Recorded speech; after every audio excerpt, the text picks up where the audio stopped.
This channel does not promote any violent, harmful, or illegal activities. All content provided by this channel is meant for an education purpose only. পরে খবর একটু নজর রাখি। ISF এর প্রতিষ্ঠা দিবস ও Trinamool ISF সংঘাতের চড়া সুর, আবারও সম্মুখ সমরে নওশাদ শওকত। ভাঙড়ে মূলত এই খুনি আইএসএফকে মানুষ আজকে পছন্দ করে না। এদের কাজ হলো বাইরে থেকে লোকজন নিয়ে এসে কিছু জমায়েত করে আবার ভাঙড়টাকে উত্তপ্ত করার চেষ্টা করবে। পুলিশ প্রশাসন আছে, নিশ্চিতভাবে তারাও নজরে রেখেছে, আমরাও আমাদের নজর আছে। যদি কোনো জায়গায় কোনো বিশৃঙ্খলা হয় তার জন্য দায়ী থাকবে আইএসএফ। কারণ ইতিমধ্যে মহামান্য আদালত তাদের প্রতিষ্ঠা দিবসে কলকাতাতে সেখানে কোনো মিটিং করার জায়গা দেয়নি। শেষে নেতাজি ইন্ডোর স্টেডিয়ামে সেখানে 1000 মানুষকে করার কথা বলেছে।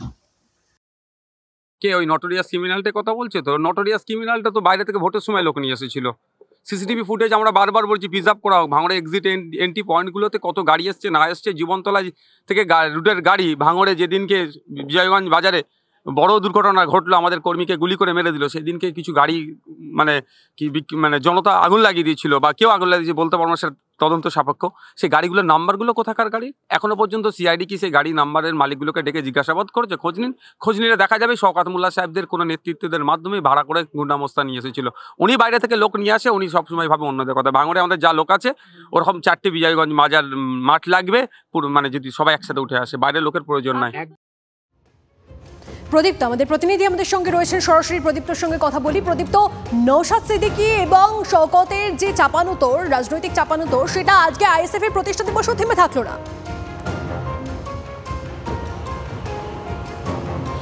দেখো একেবারেই তাই, এবং যেহেতু ভাঙড়টা আইএসএফ এর কোথাও একটা শক্ত ঘাঁটি এবং ভাঙড়ে তৃণমূল কংগ্রেসের তরফে পর্যবেক্ষক রয়েছেন শওকত মোল্লা, ফলে এই চাপানুতোর কিন্তু প্রায় একটা নিয়মিত হতে চলেছে এবং লোকসভা নির্বাচন সামনে চলে এসছে।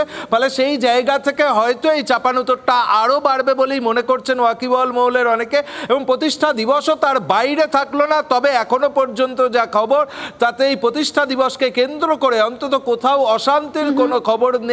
আর সেই জায়গা থেকে একে অপরের বিরুদ্ধে শুধুমাত্র সুর চড়িয়েছে, কিন্তু এখানে কোথাও কর্মী সমর্থকদের নিরস্ত্র করতে পেরেছে দুই পক্ষই বলে মনে করছেন অনেকে। এবং ডায়মন্ড হারবারে নওশাদ সিদ্দিকীর দাঁড়ানোর যে সম্ভাবনা, এবং মূলত দক্ষিণ 24 পরগনার রাজনীতি শওকত মোল্লা করে থাকেন, ফলে এই জায়গা থেকে এই চাপানুতোর এবং আগামী দিনে তা আরো উত্তর বৃদ্ধি পাবে, অন্তত তেমনটাই মনে করছেন রাজনৈতিক মহলের পর্যবেক্ষকরা।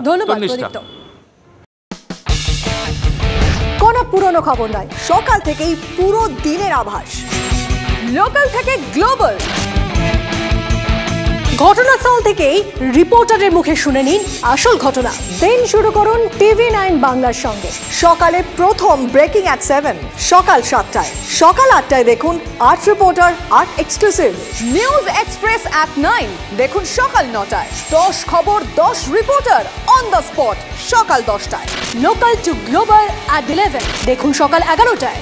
দেখুন morning super prime time TV9 বাংলায়। TV9 বাংলা না দেখলেই নয়।